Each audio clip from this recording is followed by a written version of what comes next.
Joint अवामी action committee के मुज़ाकरात के लिए फेडरल मिनिस्टर्स भी गए, आज़ाद कश्मीर की काबीना के यानी हुकूमत के नुमाइंदगान भी मौजूद थे। मुज़ाकरात जो हैं वो कुछ पॉइंट्स पे रह गए, इस पे क्या कहेंगे?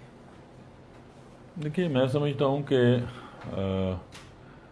जहाँ तक मेरी ज़ाती राय का ताल्लुक है उससे इख्तलाफ तो बार सूरत दोस्त रख सकते हैं। ये अवामी एक्शन कमेटी का अपना बयानिया था जो वो दोपहर 3 बजे जब मुज़ाकरात शुरू हुए और दूसरे दिन सुबह 13 घंटे के बाद 6 बजे इख्तिताम पज़ीर हुए, तो 3:45 बजे तकरीबन सुबह सादिक के वक्त, मगरिब से शायद थोड़ा फजर से पहले जी ये सारी सोशल मीडिया का जो ये ट्रेंड था, जो अवामी एक्शन कमेटी के दोस्तों के पास जो मोबाइल फ़ोन्स थे, उन सब पे वो ब्रेकिंग न्यूज़ चला रहे थे कि जी 80-90% मामला तय हो गए। तो किसी भी कॉन्फ्लिक्ट रेजोल्यूशन में अगर आप 51% भी कामयाबी हासिल कर लें तो वो आपकी जीत होती है। चाहे जाए कि आप कहें कि जी 90% मुतालबात मंजूर हो गए हैं, तो 100% तो फिर मुतालबात मैंने तो अपनी ज़िंदगी में सुने नहीं कि कोई ऐसा मुतालबा भी है, ऐसी कोई नेगोशिएशंस भी है जिसमें फिर 100% ही आपने विन विन सिचुएशन पैदा कर ली है।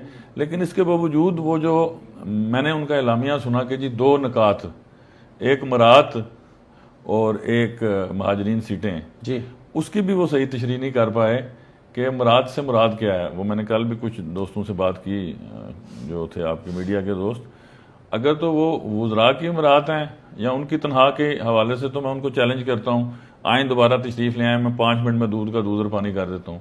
और अगर वो अपनी ताजर अशराफिया की और सनतकार अशराफिया की और करोड़पति और अरबपति अशराफिया की मुराद से दस्तबरदार नहीं होना चाहते, वो 5 के AVA वाला फड्डा बना हुआ है, तो उसको भी दूर कर लेते हैं। मेरे ख्याल में तो कोई डेडलॉक नहीं है। और महाजरीन नशिस्तों पर जो उन्हें बता दिया गया था कि ये तहरीक आज़ादी कश्मीर का कज़िया है, इसका रियासत जम्मू कश्मीर के अवाम से कोई ताल्लुक नहीं है। ज़्यादा से ज़्यादा अगर आपने महाजरीन नशिस्तों पर जो लोग इलेक्ट हुए हैं उनकी जो इलेक्टोरल कॉलेज में जहाँ लोग रिहाइश पजीर हैं, जो महाजरीन बस्तियाँ हैं, उनके ऊपर अगर कोई डेवलपमेंट फंड्स के हवाले से ट्रांसपेरेंसी का आपको कुछ है तो उसका कोई मैकेनिज्म तैयार कर लेते हैं। इसमें कुछ लोग यही बात करते नजर आए सोशल मीडिया पर भी, या कुछ लोगों के तहफ़्फ़ुज़ात ऐसे भी हैं कि आज़ाद जम्मू कश्मीर का डेवलपमेंट का बजट आप पाकिस्तान के उन इलाकों में लगा देती है गवर्नमेंट, या हर दौर की हुकूमतों में लगता रहा, ये नहीं वहाँ पे इसका तसरफ होना चाहिए वहाँ पे। आप नहीं समझते ये भी बिलाल साहब, ये भी इंतहाई मनफी और हकायक से कोसों दूर गुफ्तगू है। आज़ाद कश्मीर का जो डेवलपमेंट का ADB पोर्टफोलियो है वो 32 अरब का है। मुहाजिरीन नशिस्तों पे पिछले 30, 40, 50 साल तो पैसे लगे ही नहीं। पिछले 5-7 साल में इनका बजट पहले 10 लाख सालाना होता था, वो आहिस्ता आहिस्ता बढ़ता बढ़ता अब वो चला गया तकरीबन 50 लाख से करोड़ रुपया सालाना। तो ये तो अशारिया 1% भी नहीं बनता आज़ाद कश्मीर की ADB का।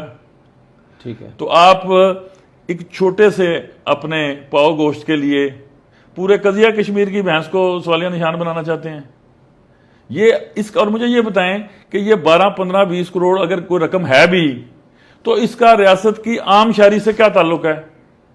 ये तो जो आपका बिजली का खसारा है, सिर्फ जो रियासत के अवाम को हुकूमत पाकिस्तान के तावन से जो 3 अरब बिजली फराम की जा रही है वो ये 71 अरब है। तो इसका आपके पास क्या हाल है बतौर प्राइम मिनिस्टर? क्योंकि देखिए, मेरे ख्याल में तो मेरे ख्याल में आ जाए रियासत में चीजें। देखिए, मेरी गुजारिश क्या है जी, मैंने मैंने कल भी अर्ज की कि जब आप खुद ये कहते हैं ना कि हमारे 90% मुज़ाकरात, जी हाँ ऐसे ही हुआ, ठीक, इन्हीं दो का तस्करा सोशल मीडिया पे होता अच्छा, है कि इस वजह से डेडलॉक आया। अच्छा, ये डेडलॉक का लफ्ज भी मैं समझता हूं कि लग़व है जी, ये कोई वर्ड नहीं है। अच्छा, फरमाते क्या हैं कि जी हमें मुज़ाकरात करने हैं वफाकी वज़रा से, तो कीजिए। मैं तो नजरिया इलाके पाकिस्तान का दाई हूं। मेरे वालदैन, मेरे आबाओ अजदाद इस नजरिए का जो अलम है वो पूरी तरह उन्होंने बुलंद किए रखा। ये इन्हीं के कुछ जो दोस्त हैं जो अकल से मैं समझता हूँ मावरा गुफ्तगू करते हैं कि जी इन्हें कभी मुहाफ़िज़ अफ़वाज और काबिज़ अफ़वाज के दरमियान जो तफरीक है वो उस इम्तियाज़ से ये नाशना हो जाते हैं, और जानबूझ के होते हैं। इनमें से कहीं दोस्त जो हैं, तमाम नहीं, कहीं नहीं है, बिजली भी मुफ्त लेनी है, सारी सहूलतें भी वहाँ से लेनी है। लेकिन आईने आज़ाद कश्मीर में क्या लिखा हुआ है? आर्टिकल 31 सब आर्टिकल 3 के जो शेड्यूल 1 में UNCIP ने गवर्नमेंट ऑफ पाकिस्तान की रिस्पॉन्सिबिलिटी, जो बेसिक रिस्पॉन्सिबिलिटीज़ हैं, उनमें रिस्पॉन्सिबिलिटी नंबर 1 क्या है?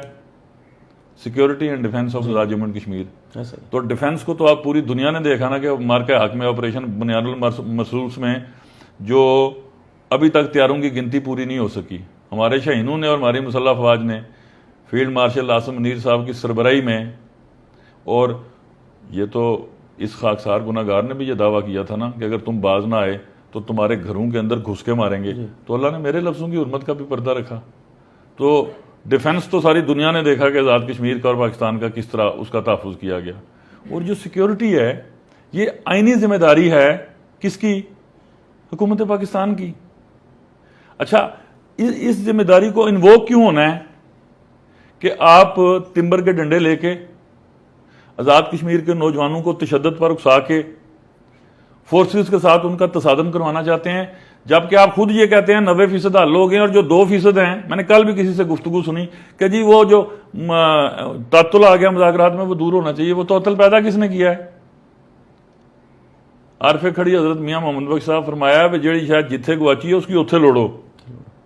गुमी गुजर खान और ढूंढ आप मुल्तान रहे हो, जहां से तातल पैदा हुआ है आप उस तातल को दूर करने की हामी भरिए, दोबारा अपना मुज़ाकराती अमल बहाल कीजिए। तो बात और अगर मुझसे करना है तो मैं और मेरी टीम तो 24 घंटे हाजिर हैं, फोन कॉल अवे।